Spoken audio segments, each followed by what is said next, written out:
Hello everyone, welcome back to the Let's Stream Civils YouTube channel.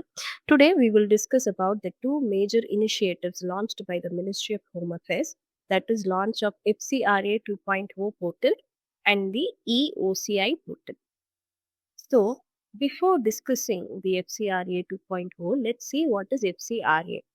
FCRA stands for Foreign Contribution Regulation Act. So, whenever an NGO receives money from a foreign source, the government of India wants to ensure that this money is used only for legitimate developmental activity and not for activities that threaten the India's sovereignty, security, or public interest. So, the Foreign Contribution Regulation Act FCRA 2010 mandates compulsory licensing for any NGO accepting foreign currency. India currently houses over 14,500 active FCRA registered organizations. The ministry manages approximately 15,000 to 20,000 yearly applications and over 17,000 annual complaints returns. The FCRA 2.0 removes manual paperwork with the end-to-end cloud processing. Now let's see what are the key tech features of FCRA 2.0. So one of the biggest strength of FCRA 2.0 portal is its technological backbone.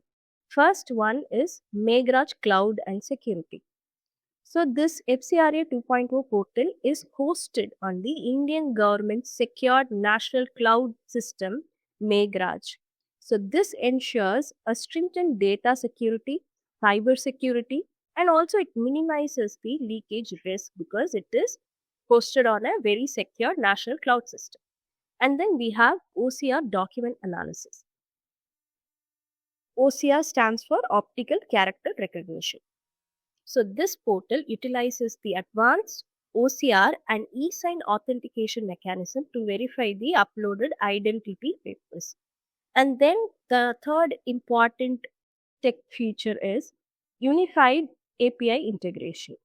So this portal is integrated with other government databases with PAN cards, Aadhaar validation, NGO DARPAN, and the Institute of Chartered Accountants unique document identification number system. Okay, so this portal is connected and linked with several other live government databases so that this will allow an instant identification and also makes fraudulent submission much more difficult. So, what is the Ministry of Home Affairs current FCRA Amendment Rules 2026 says? First, it has broadened the key functionary accountability. So, the responsibility now no longer lies only with the organization. It expanded the legal liabilities to include the board directors, active partners, trustees, and kartas of Hindu undivided families. Now, the responsibility is expanded. And then foreign national restrictions. It mandates that organizations retaining the foreign national as a key decision maker will generally be disqualified from receiving clearances. A foreign national cannot be a key decision maker for an NGO who are ready to accept a foreign contribution. So they cannot be the key decision makers. Someone who belongs to our country, except OCI. OCI is overseas citizens of India. So except them, nobody else can be the key decision makers. And then 75% utilization clause. This dictates that NGOs must utilize at least 75% of previously assessed foreign funds before applying for subsequent foreign contribution. Permissible religious frameworks incorporates the newly notified schedule specifying legitimate religious operations such as scripture printing, langars, and heritage conservation. The security perspective of FCRA. The Ministry of Home Affairs highlights that absolute monitoring of global funding inflows blocks the capital sourced with intent of societal disruption or illegal political influence. Why?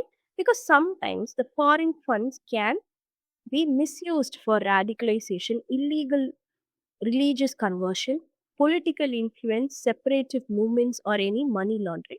So that's why absolute monitoring of global funding inflows has to be done.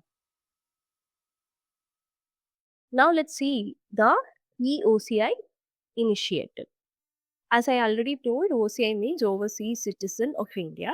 So this newly launched e-OCI card portal, right? It replaces the mechanical process with a fully digital certified issuance system.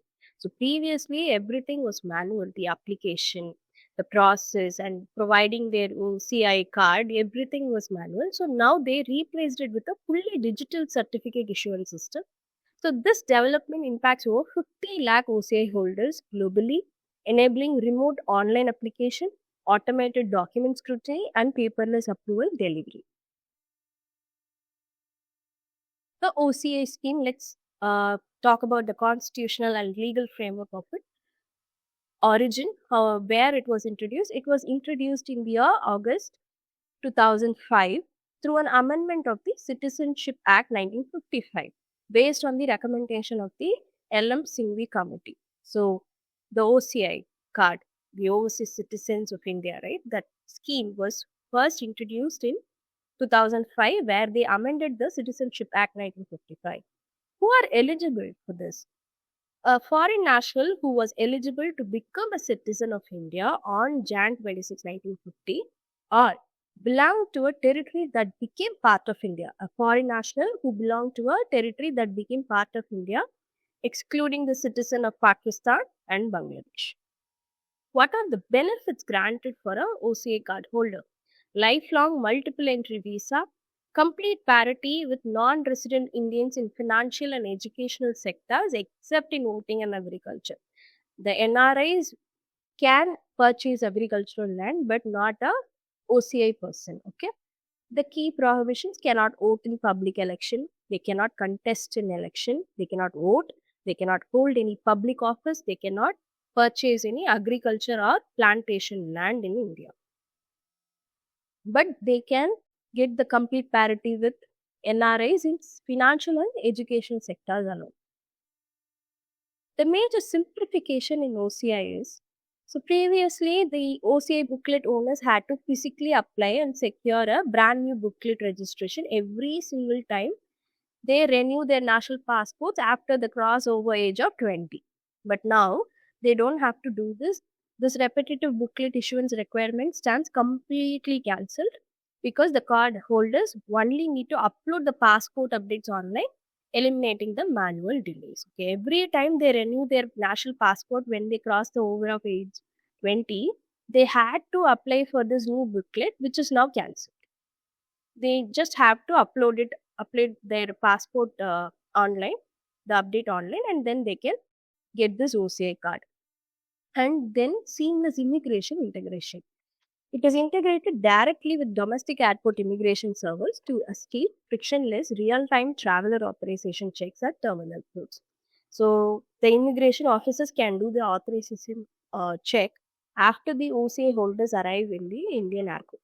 So it can happen seamlessly, and then it ensures the physical safekeeping because it eliminates the loss, destruction, or forgery of historical physical documents by introducing secure electronic storage. Thank you everyone for watching. If you find this video helpful, kindly subscribe to the channel. Let's meet on the new topic. Thank you.